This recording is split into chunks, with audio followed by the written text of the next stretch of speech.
their president's a crook. Well, I'm not a crook. I do not have sexual relations. An absolutely perfect phone call.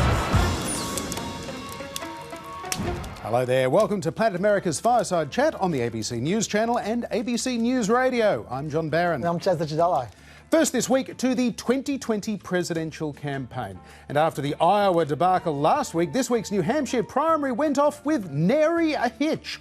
Unless you're Joe Biden or Elizabeth Warren, in which case you will be rather worried. Have a look. As expected, Bernie Sanders won, but by less than 1.5 percentage points. Pete Buttigieg in second. A surging Amy Klobuchar scooping up lots of moderate support that might have otherwise been parked with Joe Biden. That was partly off the back of a strong debate showing last Friday night. Warren and Biden there in single digits. We should also mention that Andrew Yang, Michael Bennet and Deval Patrick all dropped out of the race after attracting less than 5% support. So here is where we are on the all-important delegate count this week. Still very early, of course, but it's Pete Buttigieg just ahead of Bernie Sanders, then Warren in third based on that stronger showing in Iowa, then Klobuchar ahead of Joe Biden. After the very messy results in Iowa, where Pete won the most delegates but Bernie won the most votes, this was a clear win for Bernie Sanders. But while there is a lot of talk about whether a Democratic Socialist is electable, it's interesting there hasn't been a lot of discussion, Chaz, about whether the actual delegate leader, Pete Buttigieg, is a viable alternative, given that he is a 38-year-old gay married man who has only limited experience as the former mayor of a pretty small town in Indiana. Why do you think everyone's talking about Bernie, not Pete? Because I don't think they're taking Buttigieg seriously yet. Yeah. Even though he's the delegate leader, I think everyone's looking especially at the black vote, and he's 0% of it, and they are expecting him to fall over in the next couple of states. Time will tell. If he starts to win some of that minority vote in the next two states, I think people will start talking about the 38-year-old mayor from South Bend then. It's a little bit reminiscent in some ways, I think, of the way that Bernie Sanders was being treated in 2016. He had surprising strength right through the primaries, but particularly in those early states. But there was always this assumption that, oh yeah, but he's not going to be the nominee. This is an interesting race. But there's no chance of him actually running in November. That seems to be baked in right now. Now, you've been looking, though, at some of the crosstabs in the exit polls from New Hampshire, which sometimes are more instructive than the final kind of vote count anyway. Yeah. Well, first of all, before we even get to the exit polls, there's one number. You mentioned the results for each individual candidate. But there's one number the Democrats have been really interested in, which is the overall turnout for all candidates. Because in Iowa, the turnout, to be frank, was terrible. Yep. And there was concern that the Democrats might not be as enthusiastic as they would hope. And so people were looking at that turnout in New Hampshire. And I got some good news for them. With 97% of precincts in, the Democratic turnout was 294,000, which is 6,000 more than the previous record from 2008. Although there is a qualifier there. New Hampshire's population has increased a lot in the last 12 years. So as a percentage of eligible voters, the turnout fell from 29% in 2008 to 26%. Also, Republicans didn't have a competitive primary to pull independents from the Democrats either. 2008 was a big year. I think the Democrats will be relieved by that turnout this year. So let's look at some of those exit polls that John talked about. I think nothing sums up why Joe Biden is in trouble more than this exit poll. Joe Biden's whole reason for his campaign was he's the guy who can beat Trump, right? And 63% of New Hampshire voters said that they were prioritising someone who could beat Trump. But 28% of those voters chose Pete Buttigieg as the electable one. And then 21% chose Klobuchar and Bernie Sanders as the electable one. And Biden came fifth amongst those voters looking for electability. That is a body blow to his campaign right there. By contrast, Sanders had a good night, but he didn't have it all his own way. Firstly, let's look at the Latino vote. Now, only 5% of New Hampshire voters were Latinos, so the number might be a bit fuzzy, but Sanders owned the Latino vote with 39%, miles ahead of Buttigieg and Klobuchar, and we'll come back to why that's important in a second. Similarly, Bernie Sanders owned 18 to 29-year-olds with 47% of that vote, ahead of Buttigieg's 20%. But there's a hidden issue there. Only 13% of those voters were 18 to 29. Back in 2016, it was 19% that were 18 to 29. And this leads us to a growing issue for Bernie Sanders, new voters. Remember, we have all these establishment Democrats out there screaming how nominating a Democratic socialist will turn off moderate voters. But the Sanders team says, who cares? I'm going to bring in so many new and young voters, we'll swamp the election. Well, look at this.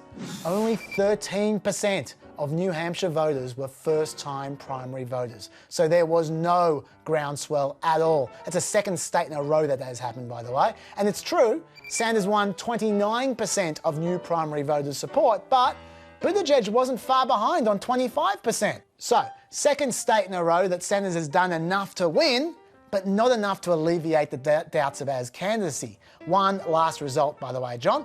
There was a Republican primary and Donald Trump won over 110,000 votes in it. Obviously, he was going to win, but Republicans did not have to turn up. As you can see, many, many more turned up than have turned up for the other recent incumbent presidents running. So, do you draw any conclusions from that? Well, this is something that Trump himself was tweeting out. They're making much of this statistic on Fox News, showing, oh, look how well he did against, compared to Obama's re-election or Bush's re-election or Clinton's re-election. They're missing a pretty crucial point here. Yes, it shows that Trump got his base out to vote. He campaigned in New Hampshire. He had a big rally on Monday night. But he had to, because he does have a primary challenger, Governor Bill Weld of Massachusetts, who, if he's going to put in a good showing anywhere, it was going to be in New Hampshire. Bill Weld got about 14,000 votes, which was a little under 10% of the vote. But if Trump hadn't gone to New Hampshire and campaigned in a way that Obama did not in 2012, and Bush did not in 2004, and Clinton did not in 1996, Bill Weld could very, very easily have gotten closer to 20% of the vote with those 14,000 votes that he attracted. 20% going to a rival of the incumbent president in New Hampshire.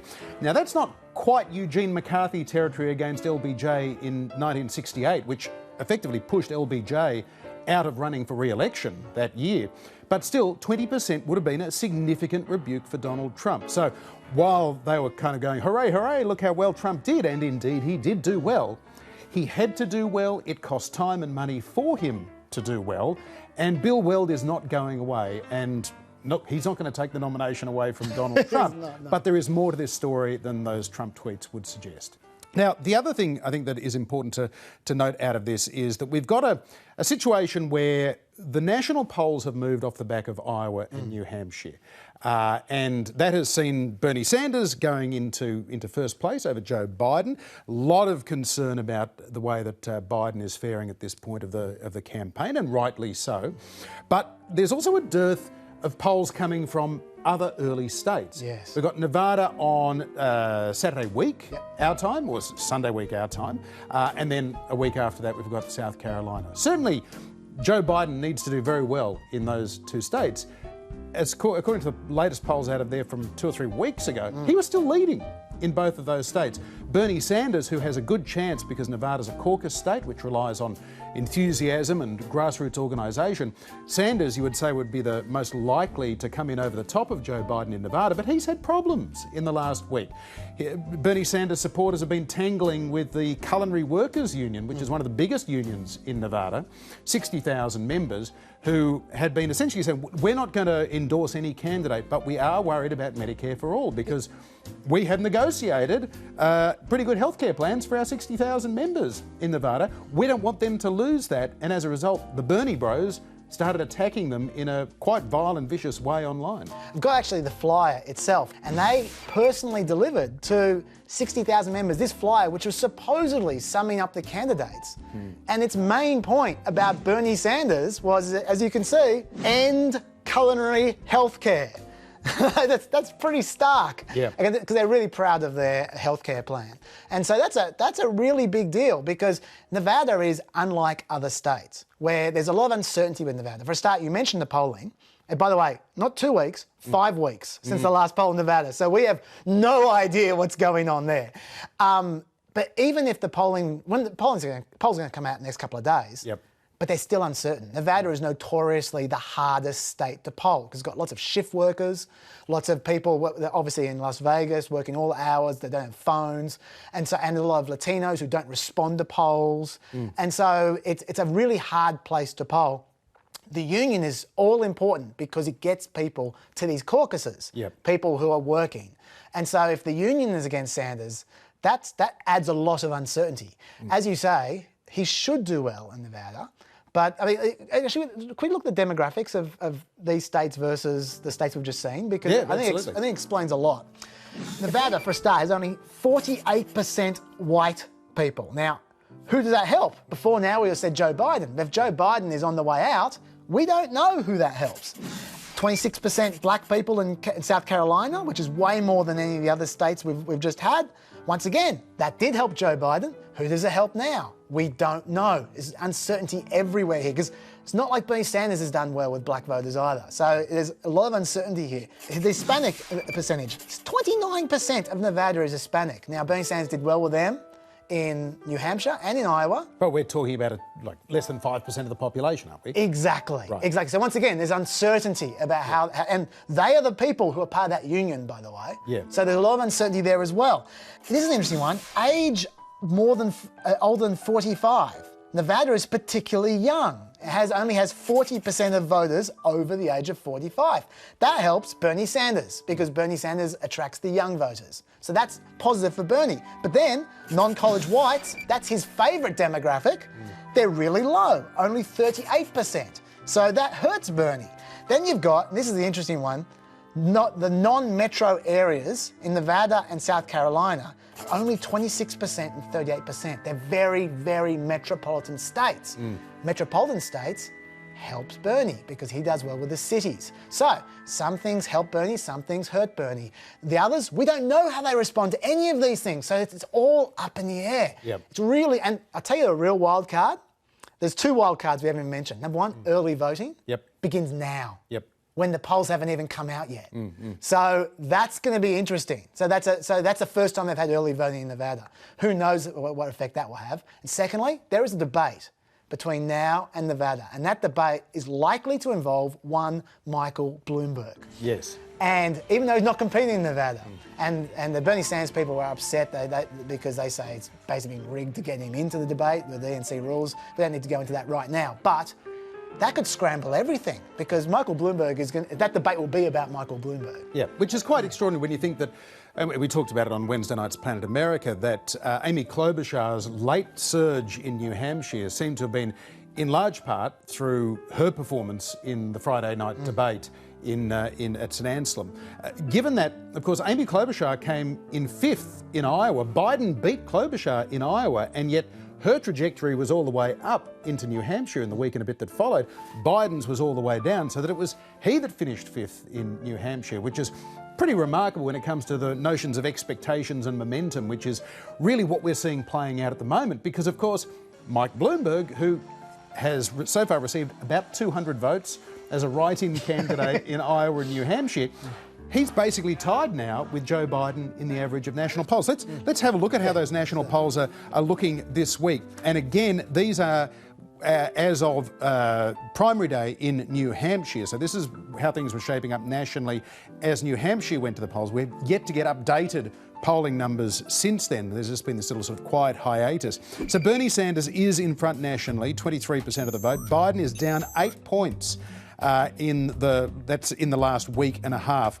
Next comes Bloomberg. He's picked up half of Biden's lost support. He's on 14. Elizabeth Warren slipping back a little bit after her third and fourth in the first two primaries. Pete Buttigieg, though, he has ticked up nationally, which is interesting because that suggests that, you know, he's not just this early state wonder after all. He may be, we talked on Wednesday about the 4% of African American support that he's suddenly receiving after getting 0. So he's into double digits. Amy Klobuchar not yet moving in the national polls, but again, this is before the New Hampshire result was factored in nationally. So we're still seeing this scrambled picture, and given that Mike Bloomberg, we know that he has spent about $350 million on advertising to get to that 14% or so that he's at the moment.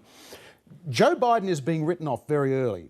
To me, it's fascinating because, yes, he could be another Jeb Bush, somebody who was this sort of seemingly invincible, presumptive nominee, national frontrunner for much of the year leading up to, and then it all falls apart when people just do not vote for him. And that could certainly be his trajectory. But there's also a case that you look at the moderate alternatives to Joe Biden, and there are at least as big an argument against Pete Buttigieg getting the nomination or Amy Klobuchar getting the nomination. And Michael Bloomberg, well, potentially, I mean, we'll see how he goes if he accepts the invitation to be on that debate stage. Mike Bloomberg is not a great speaker. He's not going to out-debate other candidates on the stage. He's potentially going to be the piñata of both Sanders and Warren, saying, well, billionaire Mike here has bought his way onto the stage. Suddenly they'll possibly stop being nice to Tom Steyer as well and say, look, who are these dudes? Is this the party that we want? And then you have the real contrast between the billionaires seeking to buy the presidency and the socialists or democratic socialists or highly progressive who are wanting a revolution. That's where, potentially, in that moderate cluster, Joe Biden could, just possibly, could reassert himself as again, as he was arguing all last year, I am the only electable, dependable moderate. Look, it could work any way, as you say, but Bloomberg is a real wild card. And by the way, you just brushed past Steyer. We shouldn't forget him because he's the Bloomberg of Nevada and South Carolina. Right, yep. He's been advertising non-stop there for months. He's been in second place in a couple of those polls. Exactly. His wife has moved there. During the last debate, he was so determined. This is in New Hampshire. He was so determined to campaign for South Carolina and Nevada. He just talked about them. When a kid succeeds in Columbia, South Carolina, that is a triumph for every American. And the same is true of a kid in Las Vegas, Nevada. So he's pandering to South Carolina and Nevada in New Hampshire during their debate. That's how determined he is. So who knows what effect he'll have as well to the vote.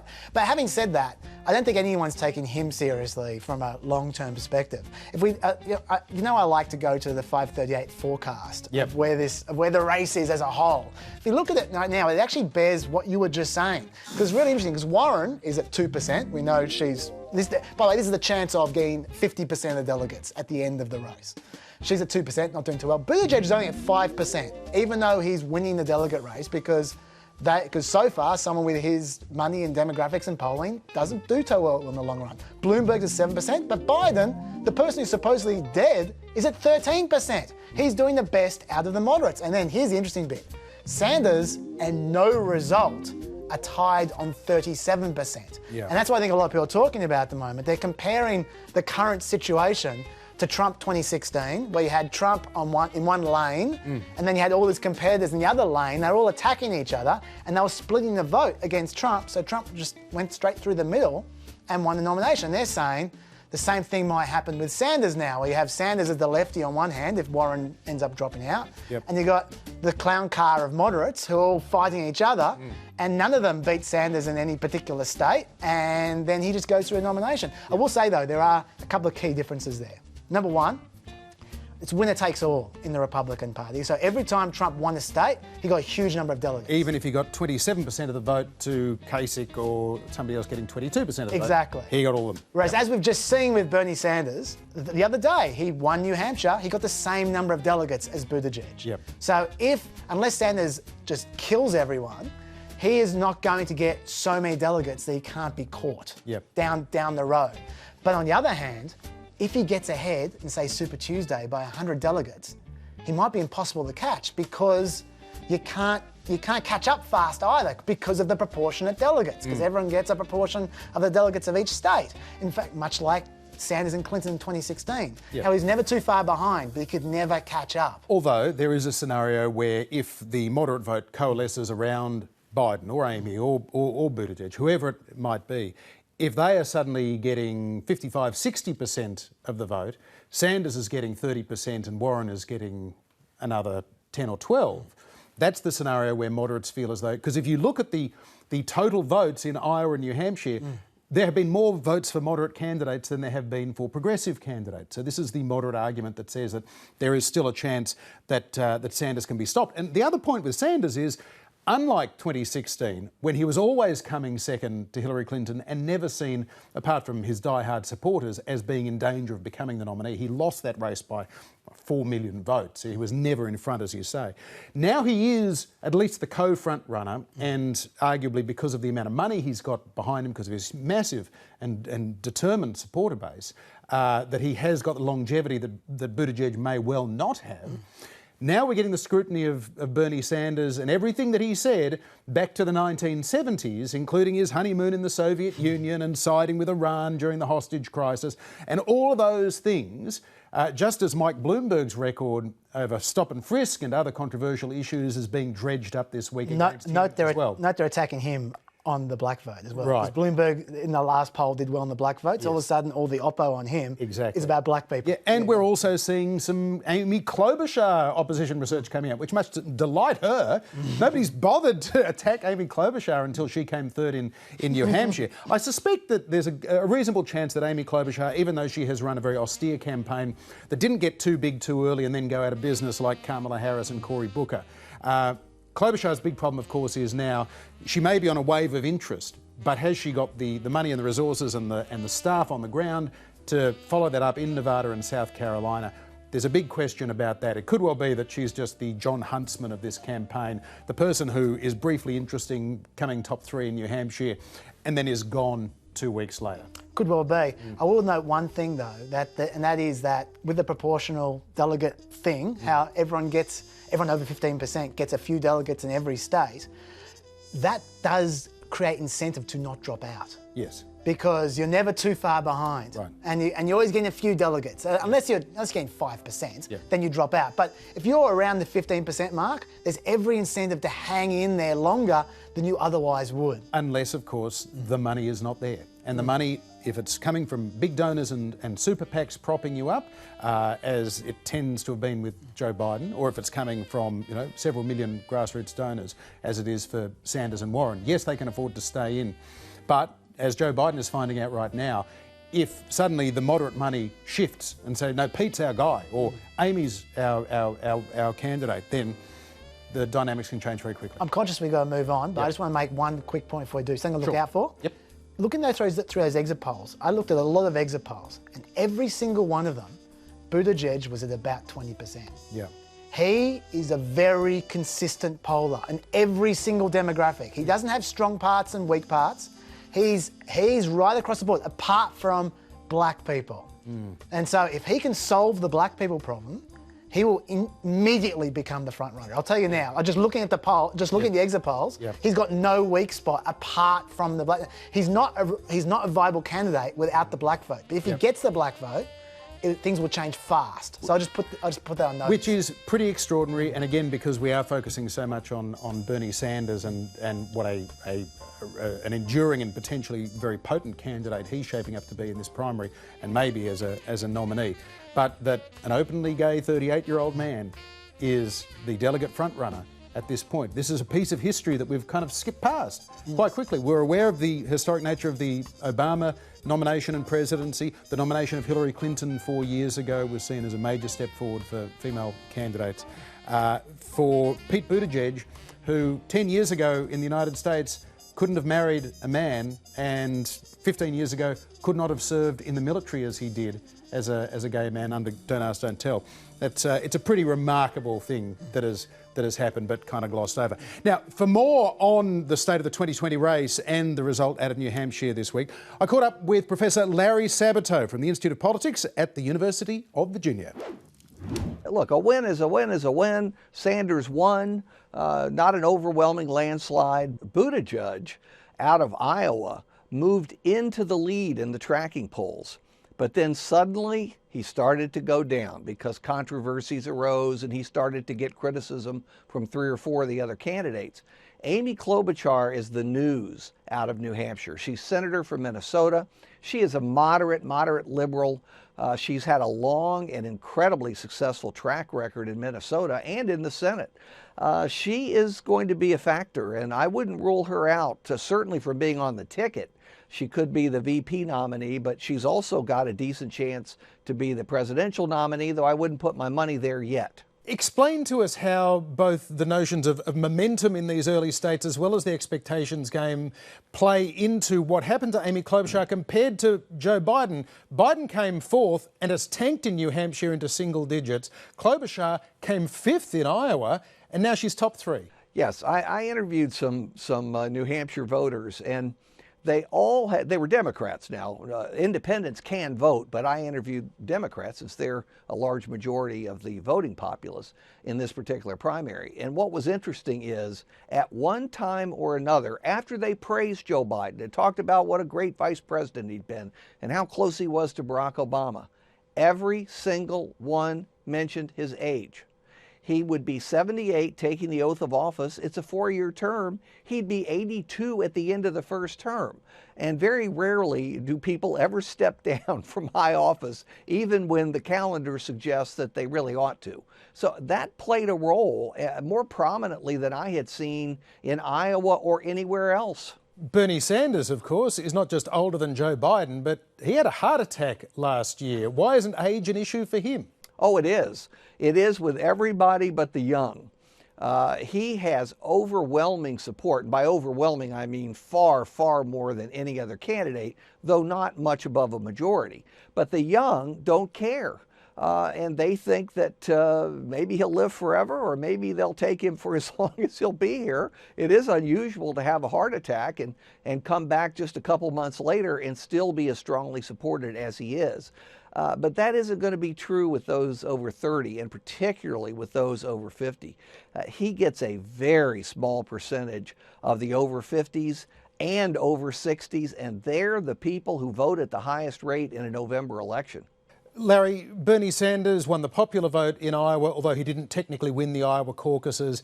He's won in New Hampshire. He's now gone to the front in the average of national polls as well, as Biden plummets and Bloomberg also picks up steam. So is it time to recognise that, as unlikely as it seems, Bernie Sanders is the front runner for the Democratic presidential nomination? Oh, there's no question about it. In fact, I've called him the front runner for a while.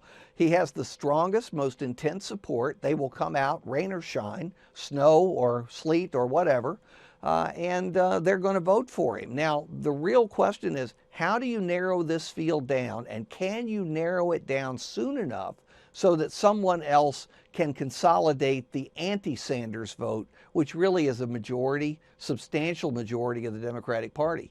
You know, Donald Trump 4 years ago, he only got 38% of the Republicans. 62% were really anti-Trump and for other candidates. But if you've got a big field, you can win with 38% of the vote. Sanders isn't up to 38, but unless the Democrats can find a way to consolidate, he could end up being the nominee. But I'm still not going to bet that that's going to happen.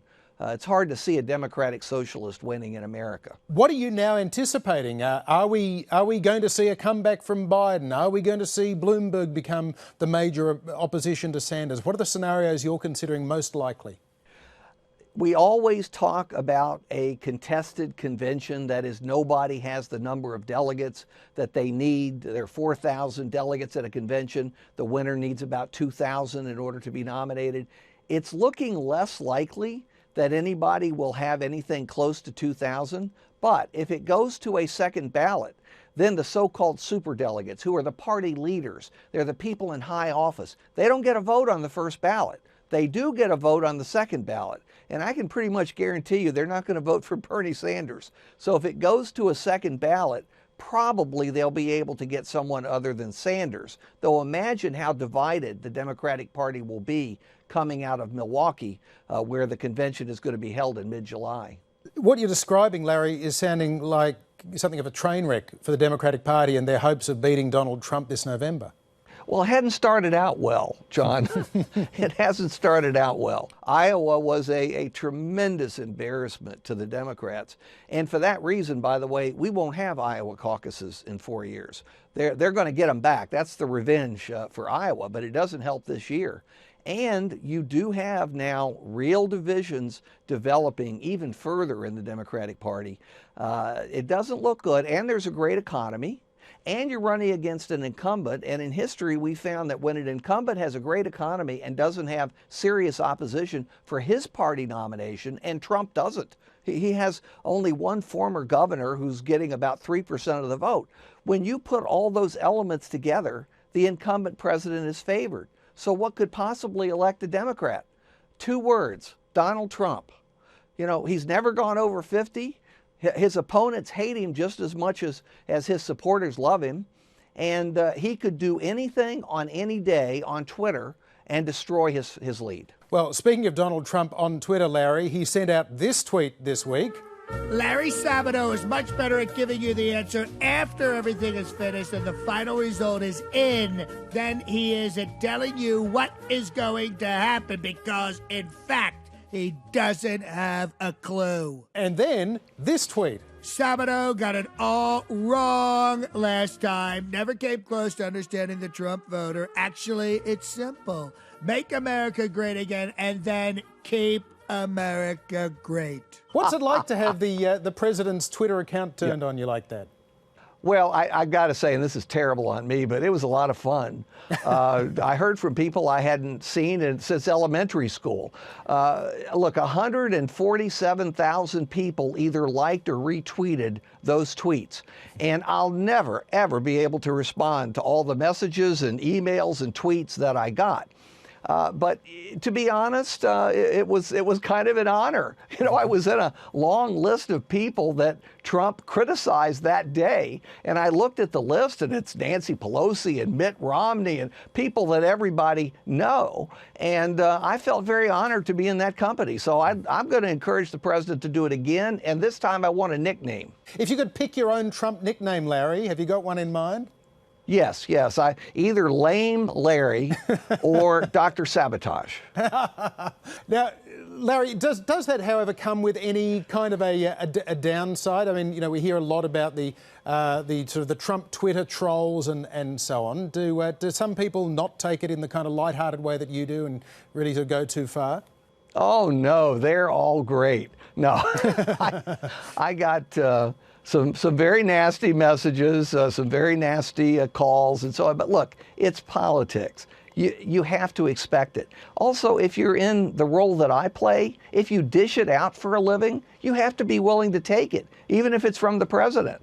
And as I said, you know, I considered it kind of an honor. I had a good time. Final question for you, Larry, before we let you go. We have seen in the last week or so Mike Bloomberg, who took the rather unorthodox decision of sitting out the first four primaries, become the biggest winner in national polls off the back of, close to $400 million in ad spending.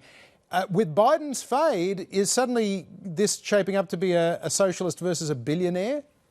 It could be. A lot of that Biden support is leaking to Bloomberg. In fact, a very senior Democrat told me today that if Biden doesn't recover quickly, and he's thinking even before South Carolina, which is at the end of this month, he's going to switch to Bloomberg. And he told me, I haven't talked to the individuals, but he told me the names of some other senior Democrats who are going to switch to Bloomberg too.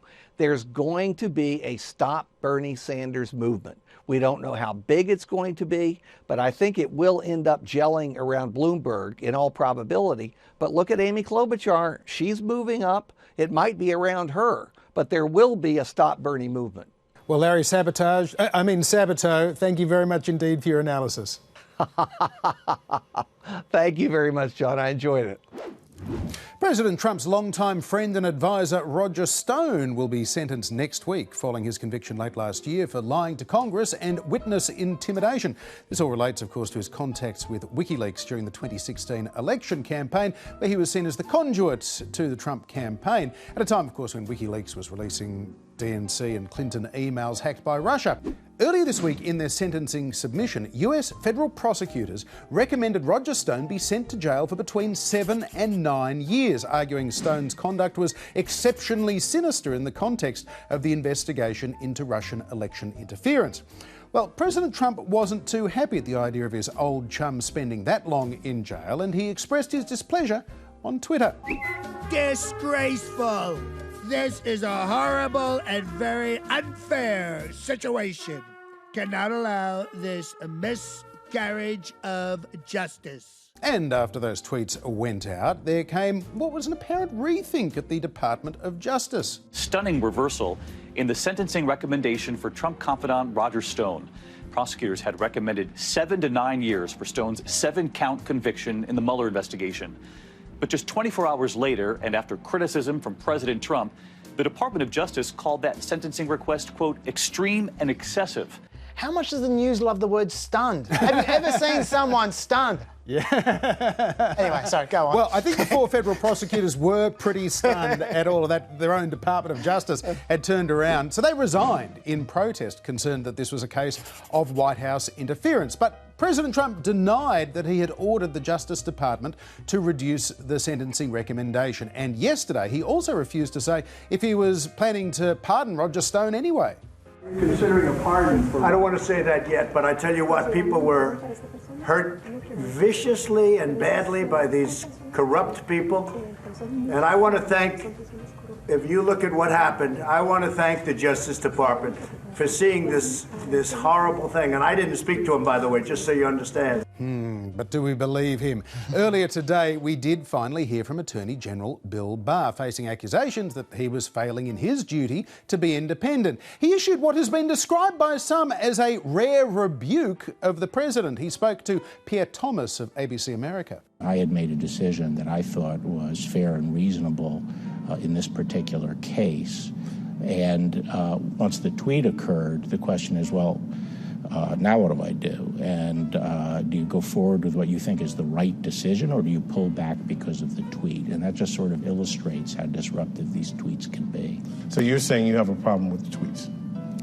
Yes. Well, I have a problem with some of the tweets. I'm happy to say that, in fact, the president has never asked me to do anything in a criminal case. However, to have public statements and tweets made about the department, about our people in the department, our men and women here, about cases pending in the department, and about judges before whom we have cases, make it impossible for me to do my job.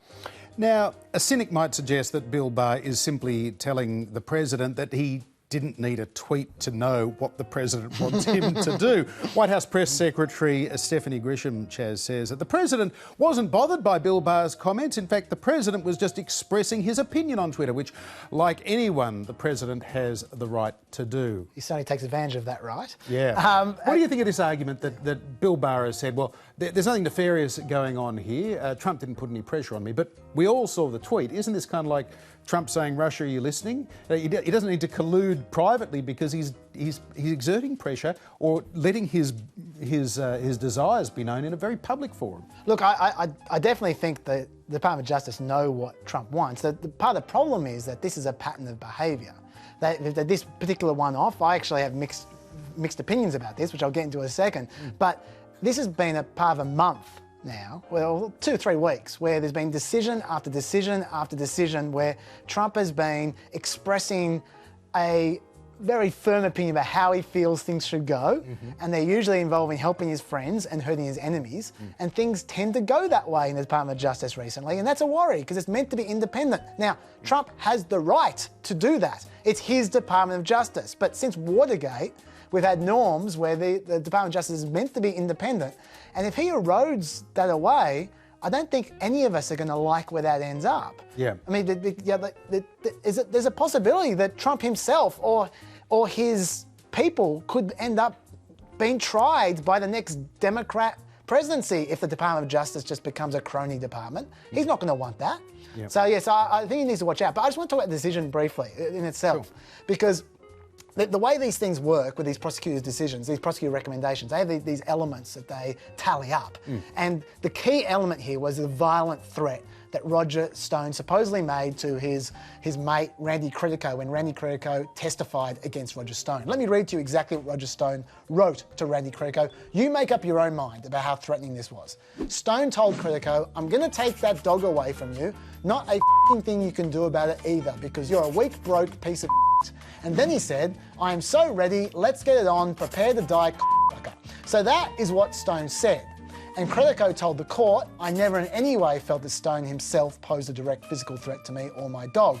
So he wasn't worried about it. To me, Stone sounded more like an Aussie cricketer than a violent threat. Yeah. But people can make up their own mind. You can disagree. The reason this is important, though, is because that threat was deemed serious by the prosecution, and so they asked for 7 to 9 years. If they had not considered that a violent threat, though, they would have asked for 3 to 4 years instead. So that is a big big call. I don't know what you think of that call. Well, we've had Roger Stone on the program. He has a long reputation for being extremely colourful, including colourful in his language. Now, a threat is a threat of violence, but of course, if he's not a guy that actually goes around killing dogs or hurting people, then it is just Roger Stone being this kind of, you know, braggadocious, talking a very big game. So the idea that Randy Credico thought that his friend was going to, you know, hurt him, I think we can believe Randy Credico when he says, no, don't take that seriously. But I guess the other question, of course, is in this. Does it matter? Because as soon as the election's over, Trump's going to pardon Roger, surely. That is true. That's absolutely true. And by the way, the reason I brought this up was because it goes to your question about Bill Barr.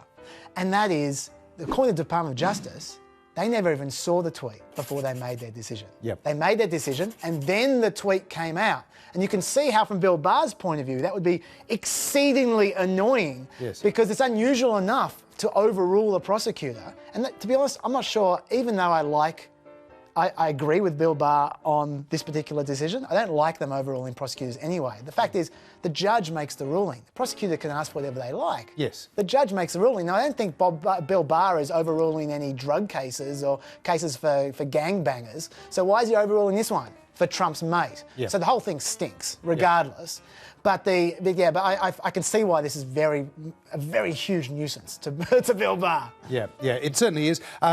A lot of people in the legal fraternity, former Department of Justice officials, have been saying this is actually really significant because not just because of the convention of the Department of Justice having to be independent from the presidency, because in part, of course, as we've seen through the entire special counsel process, the Department of Justice is one of the arms of government which is a check and balance on the executive, on the president. It's keeping an eye on the president to make sure the president isn't breaking the law. So we need an independent Justice Department, and we need an independent Attorney General who, at the very least, is prepared to resign if the president is not taking their advice. I guess we'll find out in the next couple of days, where we hear reports that President Trump is in one of those moods that he gets into. After Mueller, he got into one of those moods. After the impeachment acquittal, he apparently is in one of those moods where he's bringing loyalists like Hope Hicks back into the White House. He's promoting his most loyal lieutenants, and he's potentially eyeing off some of the snakes and vipers, as he sees them, within the West Wing. And did Bill Barr cross a line there in that rebuke of Trump? Or was he basically saying, Mr. President, we're always going to do what you wanted, just don't do it, don't tell me in public, I get it. Yes, well, once again, he can sack all the witnesses against him that he likes. He has the right to do that. He can sack all the people who he thinks aren't Trump fanboys. If he likes, he has the right to do that. But every time you do that, the frog in the pot just boils that little bit more. And we're getting close to that frog being burnt to a crisp. Yeah. All right. Yeah. Well, we are just about out of time for this edition of Planet America's Fireside Chat. I hope you can join us on Wednesday night on ABC TV at 10:15 after the last leg. And we'll be back here next Friday night on the ABC News Channel and ABC News Radio. In the meantime, The Extra is back due to absolutely no demand whatsoever. So I'll be talking to Dr. David Smith about all the stuff we didn't get time for in this on our Facebook page right there. Bye-bye.